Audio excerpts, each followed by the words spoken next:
Al escuchar limpieza de sangre, no podemos menos que pensar en la Inquisición española. Irremisiblemente también habrá quien deduzca de la misma un hálito de racismo, sino una gran catarata de racismo. Vamos a ver qué hay de verdad en todo ello. Nos encontramos con que el primer estatuto de limpieza de sangre se impuso el año 1414 en el Colegio Viejo de San Bartolomé de Salamanca. Nada tuvo que ver la Inquisición. En aquel momento no estaba instaurada en Castilla. Las órdenes militares también lo aplicaron después de que fuesen condenados por judaizantes varios miembros de las mismas. También la Inquisición adoptaría el Estatuto de Limpieza en 1582, más de un siglo después de haber sido instituida. Estamos hablando de fechas, estamos hablando de instituciones y estamos hablando de hechos que efectivamente tuvieron lugar en España, no sin que conllevasen disgustos, réplicas y contrarréplicas, y que su aplicación, después de todo, pueda acabar dándonos sorpresas. Convengamos, no obstante, que el solo enunciado de la posible existencia de un estatuto de limpieza de sangre es inaceptable. Pero, como vengo insistiendo a lo largo del presente trabajo, procuremos abstraernos de nuestros momentos, sin olvidar que, en muchos aspectos, nuestro momento es incluso bastante más negativo que el momento que estamos tratando. Es el caso que con el tiempo aparecerían relaciones de genealogías, una de las cuales, Tizón de la nobleza de España, tendría una difusión extraordinaria y demoledora de las tesis que abonaban los estatutos de limpieza de sangre.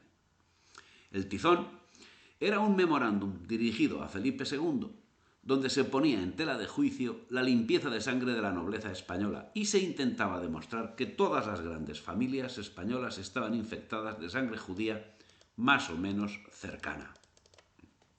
¿Cuál era el objetivo del Tizón? Parece que un acto de despecho por parte de su autor ante el rechazo que recibió un deudo suyo que optaba a un puesto de la administración. Pero sea cual fuere el objeto, constituye un elemento significativo de la indignación hispánica frente a un asunto que, como viene a demostrar el propio Tizón, ha sido resuelto por el pueblo español mediante el mestizaje. El mestizaje es la seña de identidad del pueblo español y la razón de los estatutos de limpieza de sangre algo digno de estudio, porque hay que ver qué se acaba entendiendo por limpieza de sangre, ya que la historia nos demuestra que limpieza de sangre a la española no puede ser lo mismo que limpieza de sangre a la inglesa, por ejemplo. Y sin embargo, es en España donde se dieron esos estatutos. Algo muy curioso.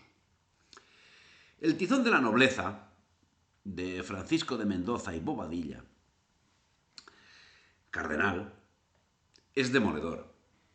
El mismo rey Fernando, los Portocarrero, los Pacheco, familia a la que pertenece el marqués de Villena, Mendoza, Zúñiga, Ponce de León, Medina Sidonia, Olivares, Guzmán, Luna, Carrillo, Sotomayor, Villahermosa, Caballería, Arique, Osorio, Bocanegra, Girón, Peñafiel, Osuna, Cárdenas, Chacón, Duques de Feria, Ayala, Solís, Braganza, Zapata, Álvarez de Toledo, etcétera, etcétera, etcétera, tienen sangre judía. La corona de Portugal, como la de España, y la práctica totalidad de la nobleza, tiene sangre judía.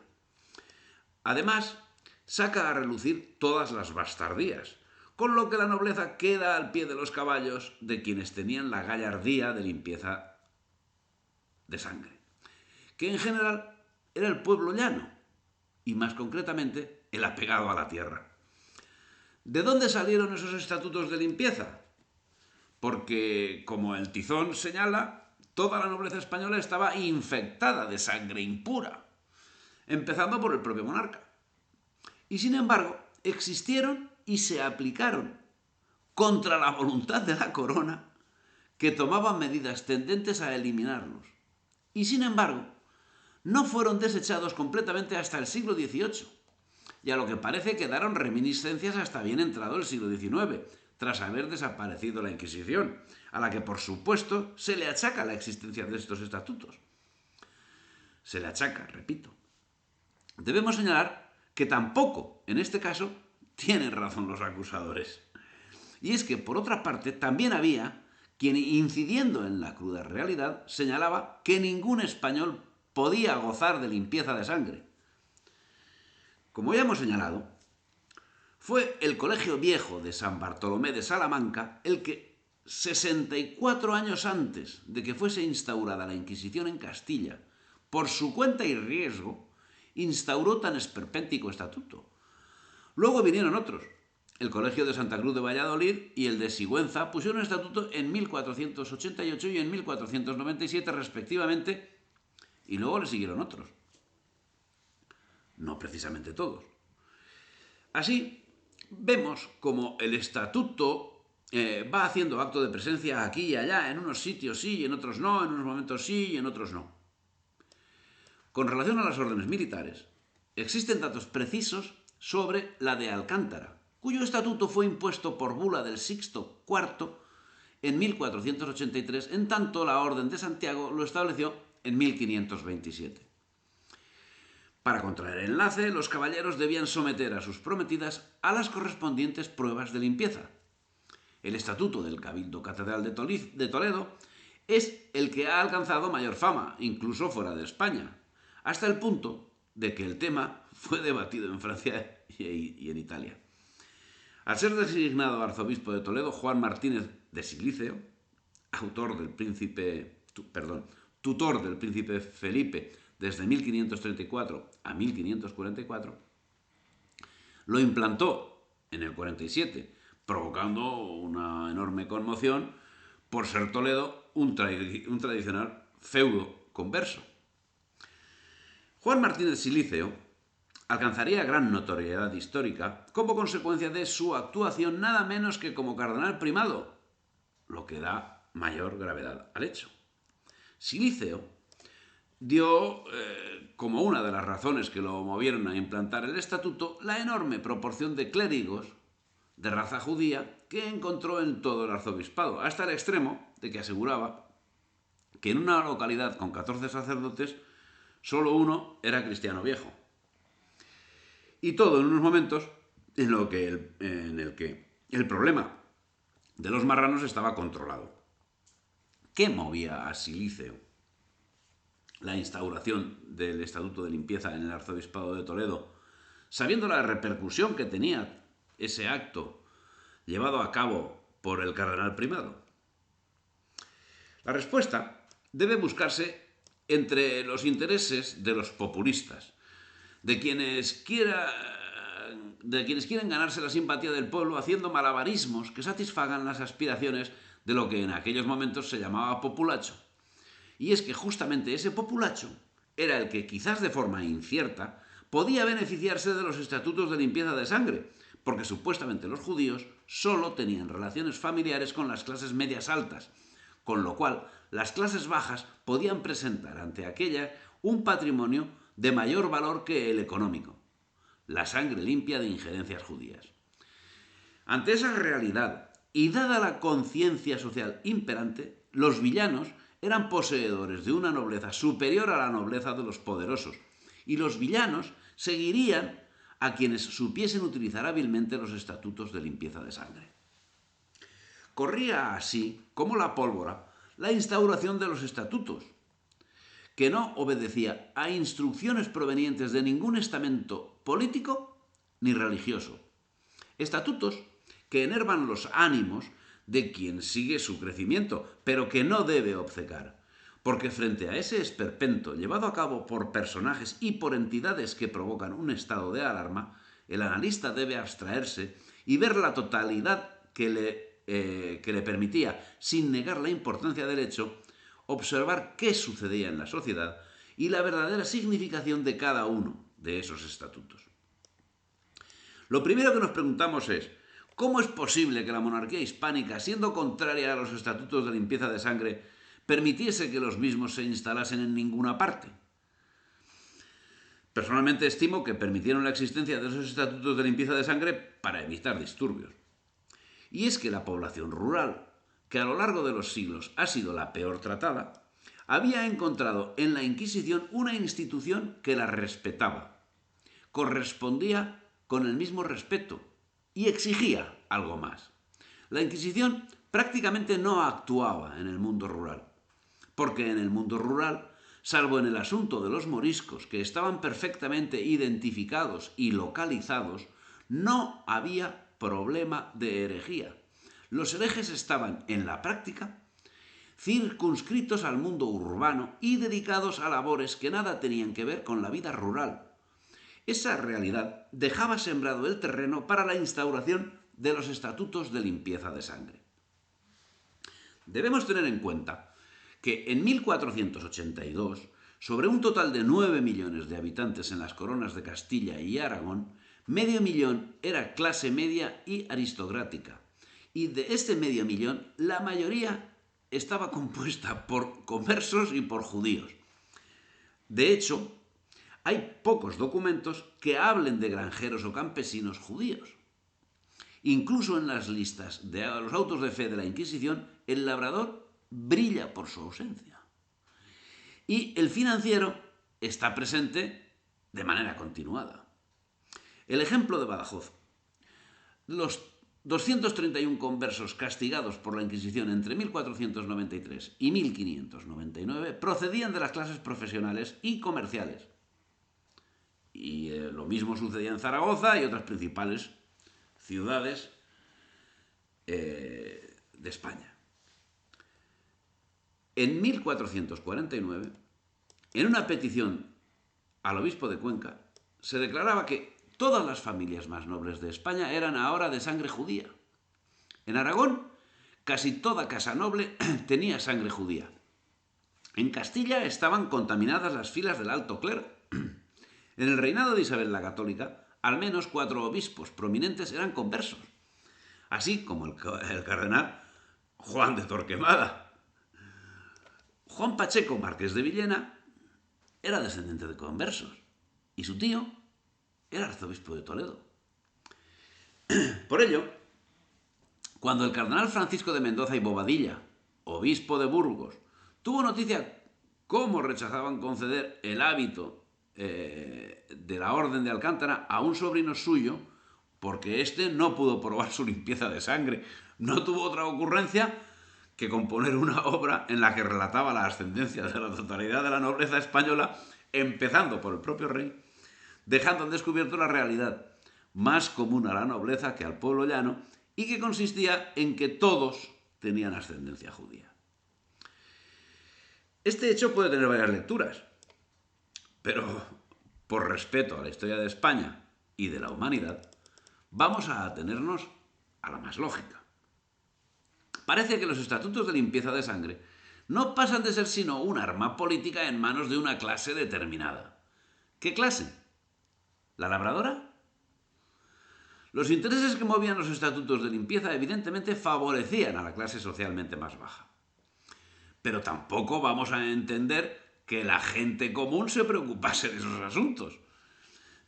Forzosamente, el asunto debía estar manejado por algún sector social que utilizaba la casuística de los más desfavorecidos en beneficio propio.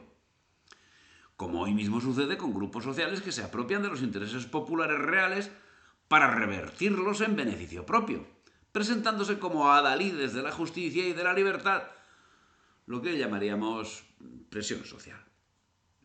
Parece así que fue esa presión social, más que un presunto racismo, menos aún consideraciones de índole religiosa, la que hizo que la limpieza de un arma a manos de los plebeyos y secundariamente de ciertos nobles contra otros, el estatuto venía a afirmar que los plebeyos también tenían derecho a las prebendas, tal vez más que los nobles, ya que los primeros ostentaban limpieza, lo que distaba de ser distintivo de todos los nobles.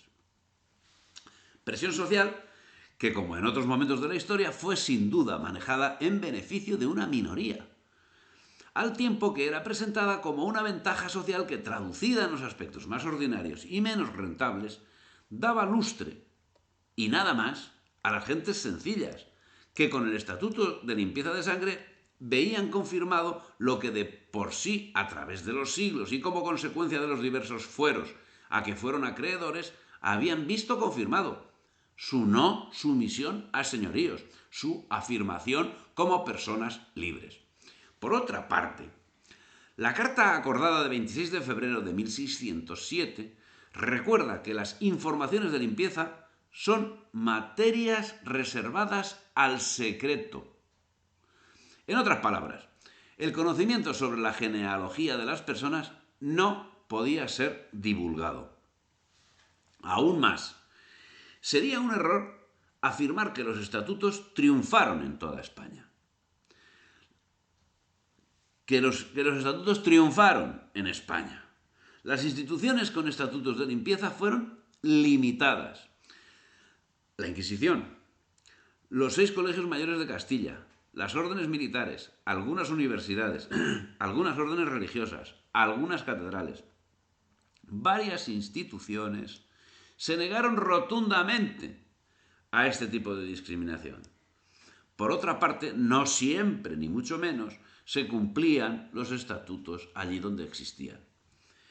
Remarquemos lo que nos señala el historiador. Los estatutos de sangre no pasaron de ser un intento que la corona no tenía la fuerza de frenar debidamente, ya que los instigadores de los mismos podían usarlos precisamente contra la corona. Un intento que quedó en eso, precisamente en parte gracias a la falta de apoyo de la corona y al gran predicamento que tenía la corona entre el pueblo. ¿Y la Inquisición? Sí, la Inquisición cayó en la enfermedad social del momento y adoptó los estatutos de limpieza de sangre.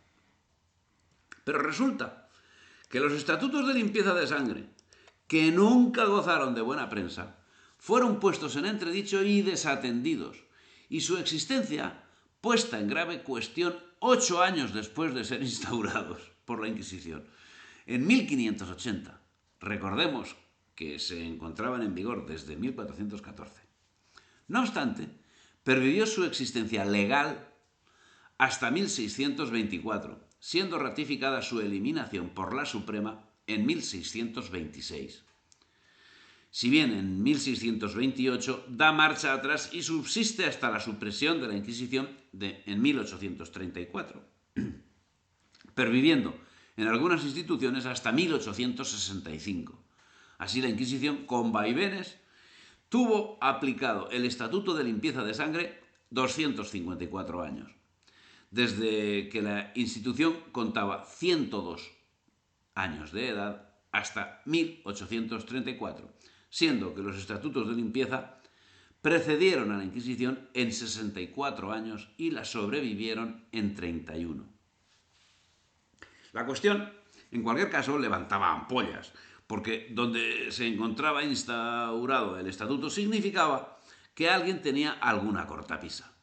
No obstante, el impedimento de acceder a empleos honoríficos podía ser salvado por las licencias de habilitaciones, que era la cantidad aportada por los procesados para redimirse del castigo de tener que asumir la penitencia de privación de ejercicio de todo empleo honorífico.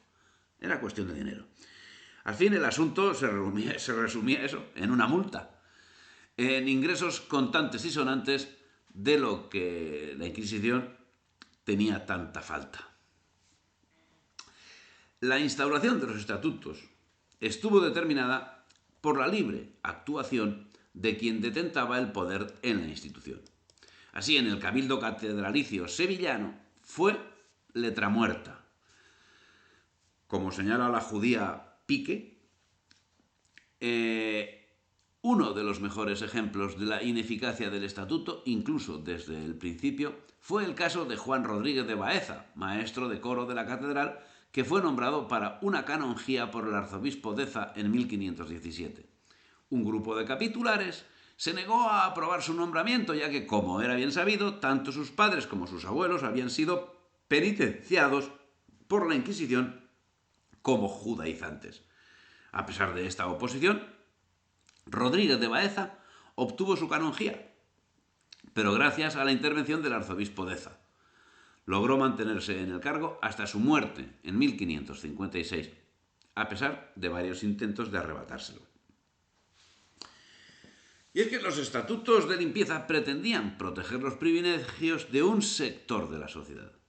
Cualquier relación familiar con judíos o musulmanes, o el hecho de contar con un antepasado que hubiera sido penitenciado, excluía a menudo a quien deseara optar a un cargo público o eclesiástico. Esta intolerancia brutal, que en el siglo XV tenía alguna disculpa por la abundancia de relapsos, fue en adelante semillero de rencores y venganzas, piedra de escándalo, elemento de discordia.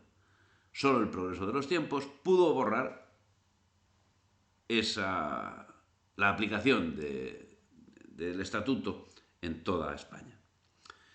Parece que estos estatutos de limpieza de sangre no fuesen sino armas defensivas ofensivas usadas contra sus oponentes por los interesados en detentar un cargo público, pero cuya aplicación dependía no ya solo de la institución que optaba por tener estatuto o rechazarlo, sino incluso por aquella institución que, teniéndolo, lo aplicaba o no lo aplicaba, dependiendo de los intereses de cada momento, con lo que, sirviendo de filtro, más que por cuestiones de limpieza de sangre, podían ser usados como medio de librarse de algún indeseable cuya exclusión no fuese posible por otros medios. Naturalmente, se coja por donde se coja, parece que el estatuto siempre daba lugar a posibles abusos. Pero así como estamos de acuerdo en esa cuestión, también debemos ser plenamente conscientes que ni de lejos estaban generalizados. La primera iglesia catedral que tuvo estatuto parece que fue la de Badajoz, a instancias del obispo Alonso Manrique y por bula de Julio II dictada en 1511. El 12 de febrero de 1515 siguió el mismo criterio el Cabildo de Sevilla, presidido por Diego Deza. En 1530 se instauraría en la Catedral de Córdoba, aunque solo fue refrendada por bula papal 20 años después. En la de León, en 1566. La Orden de los Jerónimos la implantó en 1486, antes de crearse la Inquisición.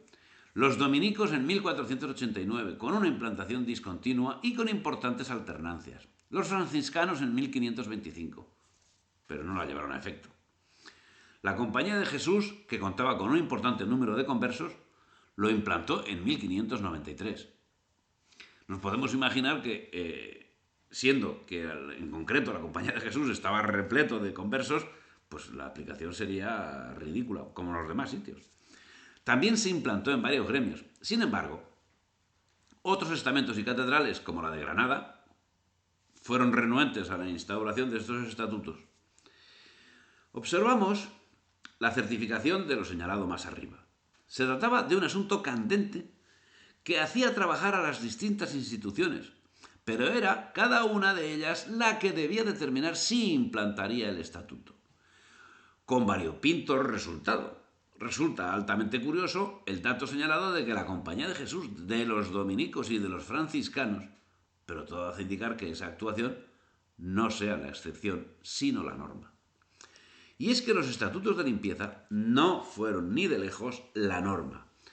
Autores nazis señalan que, lamentablemente, los estatutos no se aplicaron en las universidades y, lo que es más grave aún, eran a menudo vulnerados con falsas informaciones obtenidas por el dinero e influencias de los conversos.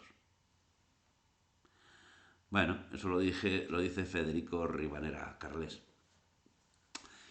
Pero es que no podía ser de otro modo. Un pueblo como el español, en caso de aplicarse los estatutos de limpieza de sangre, hubiese quedado excluido al 100% de todos los organismos que pretendiesen aplicarlo, y quedaría el camino expedito para personas absolutamente ajenas al pueblo español. Forzosamente no podía aplicarse, solo en las universidades, sino en ningún ámbito. Y forzosamente debían ser vulnerados por falsas informaciones, por dinero, por influencia y por lógica. El pueblo español es, por historia, la máxima expresión del mestizaje. Y como consecuencia, los estatutos de limpieza de sangre debían ser muy sui generis. Como consecuencia, lo que perseguían era justamente los principios racistas que presentían en el pueblo judío.